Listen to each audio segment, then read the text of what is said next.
Hey everybody, this is Way to Fail and it's Scrolls time, where today I'm going to be taking a look at a few things. First off, just a quick update on the update that is coming next Monday, October 21st.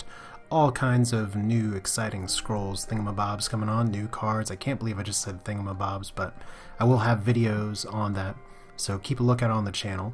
But one thing that is coming next week is that we're going to be living in a post-Puppet Nutrition world, and while plenty of new cards will be affecting the metagame, which is something you'll hear me and other people talk about in the coming days, I want to start by looking at my Decay deck. You haven't seen me play Decay in a while, and that's partially because I've been trying to slowly but surely build my cards. So this is a deck that I have currently been having some fun with. It is a work in progress that is not complete, if that isn't plainly apparent by looking at it, but it's still fun. And the most important thing is that it doesn't use Puppet Nutrition. This was something that I've been working towards since before the nerf, and I've been pounding my head for a while of how to make a 4 growth, 4 decay deck to work. Turns out bumping it up to 5 has made a bit of a difference. Now I just want to talk a little bit about how this deck works with each other thematically, and we're going to look at an example game, because this is the deck I'm looking to build towards finishing. Really, the cards that I'm still looking for include Brain Lice, which I'd love to have 3 of, and Necrogeddon, which I have 0 of. So this isn't me saying, hey, I'm card poor, help me. But goodness gracious, the times that I'm online to trade, no one's selling Necrogeddon. So what can you do? And what do you know? I have exactly 1,000 gold. That's fun. But anyway, this is a variant on what I've seen before with some of the Decay growth draw decks here, and you do get some draw cards such as Sister of the Fox, such as Fertile Soil, which is an amazing combo with Oblivion Seeker.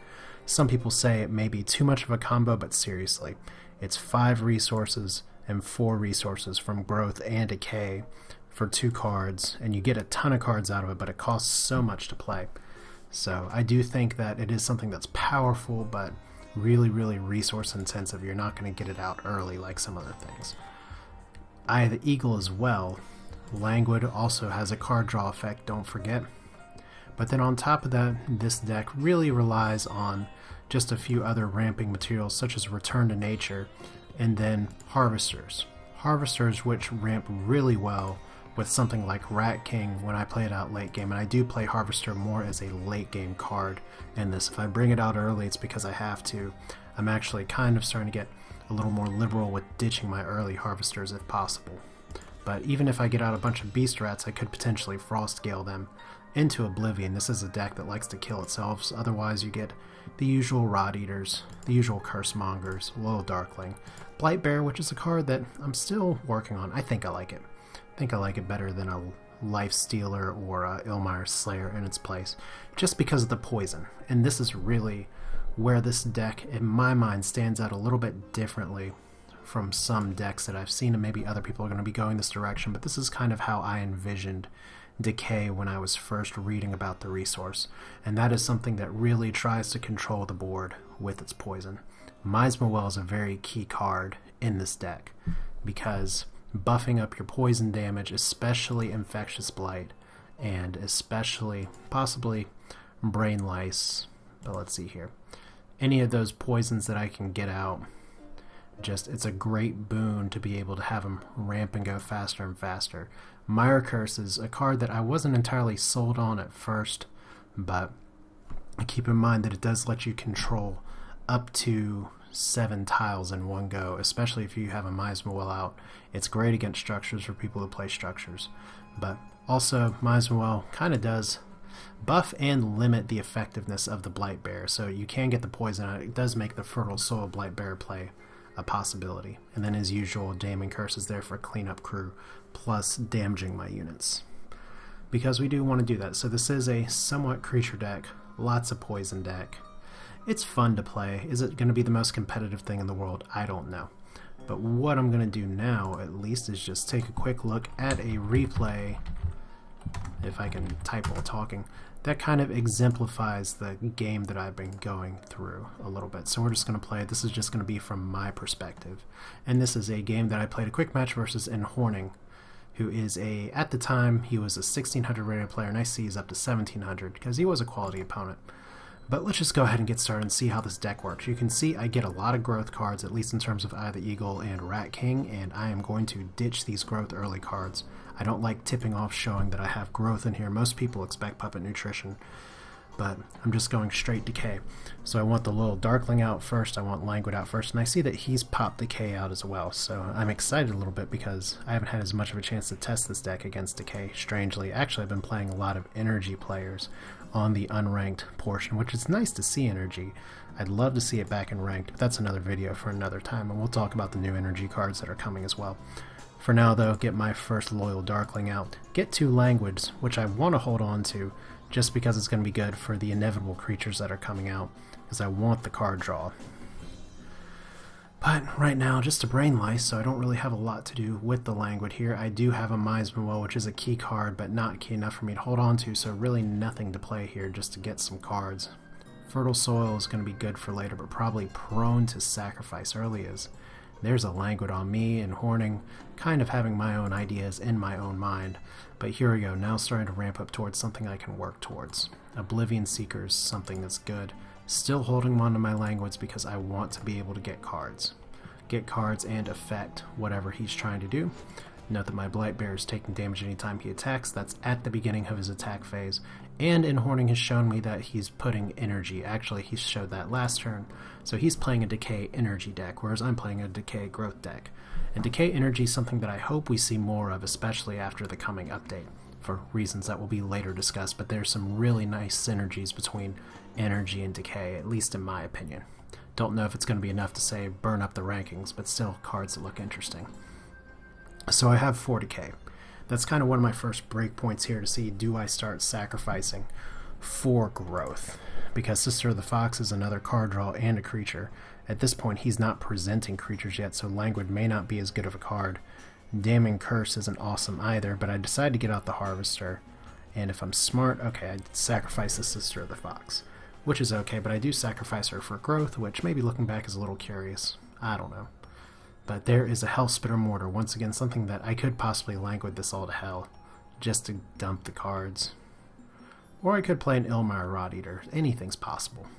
At this point, I'm still not entirely sure if he is playing Puppet Nutrition as well. With energy, I figure he probably isn't, but I do decide to neuter that Hellspitter Mortar so it can Dust Feather tickle people, or whatever it lands on there. And notice what cards I get as well. I'm starting to get some poisons. The Infectious Blight, the Mire Curse, those are all good cards. But right now he's not showing any freaking creatures at all. We're at round 9 and my Harvester's just sitting there waiting to eat, and he's going to be starving. It's too bad. So Oblivion Seeker, ho. And I'm keeping my Blightbear here in the hopes of poisoning this Oblivion Seeker just to get some damn cards at this point. And finally an Automata Forge, something that's going to pump out some creatures here. And we get nothing from the Dust Tickler. But otherwise, yeah, it's just pretty straightforward. I get Fertile Soil, which if I ramp up successfully to, I could possibly Fertile Soil the Oblivion Seeker for extra fun and profit. But I do curse the Clock Library, and part of the reason I do that is just because I'm confident in my ability to take it down before he can actually get something out. But, you know, I'm not entirely sure it's going to happen at this rate. But now I'm starting to get some cards. I'm trying to get some more creature presence on the board. Yeah, but I do decide to put down the Rod Eater instead of casting Infectious Blight because I do have some time. But once again, the question is, am I going to be able to take out the Clock Library? This Cursemonger might be able to attack, but he could just as easily dump up this Gun Automaton.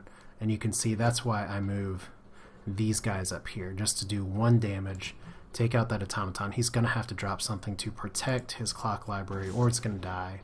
And interestingly, he elects to burn whatever that was down there. I can't believe I just missed it. That'd be the Rod Eater that he just took out. And look at this. He Brain Liced me. So there's poison going all around. If I played Miasma Well, not as happy if it can't burn out. But see, look, he started with Decay, and now he's going into energy. I started with Decay, and I'm slowly building to my growth. Now I have Frostgale here. Frostgale, not particularly effective against energy, especially when they're not playing creatures. And I'm in no rush to kill my own units at this rate. So get out another Rod Eater, and I'm going to be taking out his Clock Library, which is a key moment for denying some card draw. Fertile Soiling my own Oblivion Seeker as well. And I know there's poison damage coming, but might as well do that when I can. So what do we get? 2 Rat Kings and a Brain Lice. Certainly good cards. He gets out a Harvester that I'm sure he's hoping to do something with, but that's going to be Damning Cursed faster than you can say Damning Curse. Maybe not this turn, though, but we do get Beast Rats out first from the Rat King, and that's important because now if I get another Frost Gale, I can start up this attack. The Harvester is already ready to nosh. The Ilmar Rot Eater is going to definitely benefit from anything that goes on, and there is the first idol down. Now some of you may say, is interestingly enough, he burns the Curse Monger instead of the Rot Eater, that, okay, so maybe this deck is pretty good against energy, where he's not playing creatures and you get to get more out. This is where I'm saying, yes, the deck's a work in progress. I just kind of want to show you what's going on with my deck, and hopefully I'll have some more matchups to show you pretty soon. And eventually all the new cards are going to be coming in. It's going to be kind of back to square two in terms of what cards are great, what cards need to be fit in, and how the hell do you fit 50 cards in a deck. Right now my poor Harvester is still brain-liced, but I think he's going to make it. But we get more Beast Rat. Why more Beast Rat? Why not more Beast Rat? Now I could Damning Curse next turn, but it's probably be a better idea to get the Harvester out, possibly, or maybe a Rot Eater. Nope, don't do either. Just Damning Curse this turn. And there's Dryad once again talking to me because, hey, friendly guy. And right now this poor Harvester is gonna die from Brain Lice, but he's gonna do substantial damage here. And that was an interesting moment for me, and I'm probably gonna say something in chat here. I wasn't exactly sure how Curse worked with Relentless units, because I cursed a building and I thought, okay, that would be 2 damage that would carry over here and kill the idol. Not at all what happened. So Curse does not really have effect on Relentless units, maybe not, but there we go. Violent Dispersal. He takes out all my big creatures. I only have a few things left, but still I feel pretty good about my situation because look at how quickly I can recover. And that's where draw things like this really work out pretty well. As I even get an Infectious Blight. Look at this. It's round 15. I have one of his idols down. I have a Rot Eater that is a Damning Curse or a bunch of 1 damage away from getting to be 7/7. That would activate the Harvester more than likely.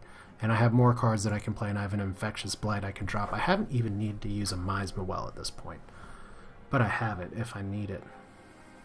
So there's another Harvester to drop as well, so I'm feeling pretty good here. And yes, he is going to be casting Energy Siphon just to spark, which is good.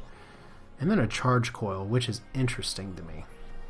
Mainly because I have a bunch of 1 health units that are just going to be picked off little by little. Now if I'm smart here, I could use Return to Nature, and Return to Nature only affects creatures, but instead I'm deciding to take out the Cursed Clock Library, if anything, just to make sure he doesn't draw cards, because right now I'm at a pretty significant card advantage, and I do put the Mire Curse on the Charge Coil, which is a calculated risk once again, but you know, I want that thing to zap my 1 health units. I do say Doe though, probably for some dumb reason, but Curse Monger, there we go, that counts as a death. There is a Solemn Giant. That's where the Doe comes from, because this guy is going to die. He's marked for death. But Solemn Giants, they only have 4 health. There's only so much that can really be super scary from them. And as you see here, this is where I sort of have to start getting back into the groove of things. I get a Sister of the Fox that goes straight to a Miasma Well, and that works out very good timingly because I can just kill the Solemn Giant in 2 turns. He's not going to get one of my idols, at least that. And I could potentially kill this Gun Automaton with Return to Nature, but then I remember, oh wait, Mire Curse right here, so everything dies. Now there's nothing for this Solemn Giant to spread his infection to unless he happens to summon another creature, and from the looks of it, that is not what he's going to do at all. However, I do have a Harvester who's very hungry. So no bonus growth for me. But that's okay, I still have plenty of creatures, and I can actually summon another with an Eye of the Eagle, and I really actually do like getting this Loyal Darkling as well, because that gives me the freedom to attack this top row idol. So still feeling pretty in control, but unfortunately that Infectious Blight not quite having the mileage one hopes for. And what do we get? That's an interesting Thunder Surge right there. Instead of Thunder Surging these three guys and reactivating that and killing the idol, he Thunder Surges out the Miasma, which is smart because he's sniffing out my poison strategy here. Especially with the Charge Coil that I'm not attacking because I want it to hurt me just a little bit. Now I have a Frost Scale. If I use that, I don't activate this guy by himself, which is unfortunate, but I can Fertile Soil the Oblivion Seeker and get tons of cards. Could do it. Doesn't mean that's exactly what's going to happen. Instead, I do Frost Gale, take out that, and elect not to Fertile Soil, probably because I didn't have the resources. No, of course I had the resources to do it. I'm losing my mind, but oh my god. Okay, let me just tell you real quick. This is obviously a post-commentary, and there's my Harvester gone, which is brilliant because the Charge Coil just said, okay, whatever, 50-50, kill the thing with 1 health. I'd forgotten about this part of the game. Okay, Metal Wonder. For those of you who do not know, this is a card that anytime you cast a spell, it does 2 damage to a random idol. Now look at my idol health. I have some pretty healthy idols. I'm feeling really good about myself. I just got to take out 1 more frickin' idol. If you looked at how my deck's created, there's a lot of spells. So what do? What do I possibly do here? I could Oblivion Seeker, Fertile Soul, try and get a ton of cards and go over the top. I don't really have a lot of poisons to play with right now, and I mainly want to focus on summoning creatures here. So this is where you're going to see the Sister of the Fox come out. This is where you're going to see direct, direct idol damage going. But once again, Energy Siphon, which is a pretty neat card just for ramping up resources there and doing a little bit of decay work as well. I think it's a pretty good synergy there. 2 language, which doesn't do me a ton of good, but at least I can get some card draw. But is this where I cast the Fertile Soul? Yes, and look at that. 2 idol damage, and of course, of all the places it could go, 20% chance it kills one of my idols. But hey, screw it. I'm still up 2 idols, right? Nothing. What else could possibly go wrong? This guy's about ready to go. I don't have a ton I can do right now. I'd love to take out that Metal Wonder, but not much to it. So in Horning, he gets a Harvester himself. There's not really a lot of ways for him to activate it, but this is where I start to worry. 1 Metal Wonder, not so bad. 2 Metal Wonders, worse. Especially when it comes down to this guy getting zapped every turn. And look at my hand. Just look at my hand for a second. I have creatures, but spell, spell, spell, spell, spell, spell. Pretty much I am limited into, if I want to languid the shit out of everything I can, but I gotta start worrying because 4 idol damage spread over this per turn can kill me really quickly. So I've got to come up with something. A Damning Curse is a good start, mainly because the Harvester is a card that can kill you real fast. So I do eat the idol damage there, mainly to take out 1 Metal Wonder. And I elect a Languid as well for reasons that I guess I'm looking for a specific card at this point. And if there's any card I really want, it's a Loyal Darkling. Oh my god, 3rd Metal Wonder. He almost got 3 out all in one go. There's a Violent Dispersal. And that wasn't sarcasm, that's me actually being scared of that. Because now it goes down to, okay, I can pussyfoot with some of these spells for a while, but eventually it's going to come down to something. So there's 1 Loyal Darkling. Not so bad. Go ahead and Fertile Soul him for more cards. Hope for another Loyal Darkling, which I don't get. But at least now I have a Miasma Well. Am I actually seriously going to be casting a poison just to do this? There's a 2nd Mire Curse, and look at all those spells. Look at all that idol damage. Now it comes down to the next spell could potentially kill me. As in Horning burns my Miasma Well. What can you do? The epic comeback of epic proportions, where if I had just focused on summoning my Curse Mongers, maybe I wouldn't be in this position, but because I am electing to cast spell after spell after spells, I am once again just fishing for my deck specifically for 1 card. Oh, just that 1 Loyal Darkling is all I need. I put the Curse Monger up top just to try and do something about that frickin' Metal Wonder that's there. But remember, the Miasma Well actually works for both sides, so that poison's pretty tough. That Violent Dispersal probably wasn't necessary, but he did want to save his Metal Wonder for at least a turn. So here we are back to square something I don't know. Do I have any kind of desperation moves at this point? There's plenty of creatures I have that I can summon. But I gotta be mindful of the fact that if I'm casting something like Rat King, which could do me some good, That's going to be 2 idle damage, and look at that. That kind of made me groan a little bit. That's some good RNG there. What would it be? 10% chance that that idol got destroyed? No, because there's only 4 idols remaining. But still, 1 dead there, 1 dead there. And now potentially within 2 spells cast, I could lose an idol entirely. Because this is supposed to select a random idol, not the lowest health one. So if he casts a Solemn Giant, he can win. That's true. And that's why I say that, but what he's got right here is essentially just picking off my units just a little bit. I've done so much damage to myself, and I just once again need 1 loyal Darkling. That's it, and I'm not getting it. So what I do at this point is just drop a bunch of creatures down. The game that felt really, really, really in hand, suddenly not so much. And I'm almost debating damning cursing that Harvester just because it's something that can really ruin your day. There's a Soul Steal to knock down its cooldown a little more, but the question is, what happens? That Harvester can really, really screw me up. But fortunately it's not going to attack this turn. However, it's very likely that it will attack next turn. Incredibly likely, in fact. Now I do have a Damning Curse, but I drop a Harvester of my own, at least as kind of a chump wall. Do like to get my Harvester going, and oh, there we go. Look at that. I am actually going to be leaving one of my idols exposed. If he has a Solemn Giant, this is the game right here. I asked, can he win it? Because look at this, I went from haha, I'm in good shape, to not, and there's the Thunder Surge instead. Soul Stealing back at me. He activates my Harvester again. He doesn't have anything to stop it, but good lord. Those Metal Wonders, I've totally walked myself into that one, and once again fishing for the 1 card in my deck that can win it and not getting it. Sister of the Fox, though, getting a 2nd Infectious Blight. Just all kinds of stuff. This Harvester is not going to be the most pleased thing in the world, but at least it's going to kill some things, but not a Metal Wonder. Oh man. The most important thing is that my idols are protected now from any 1 rush.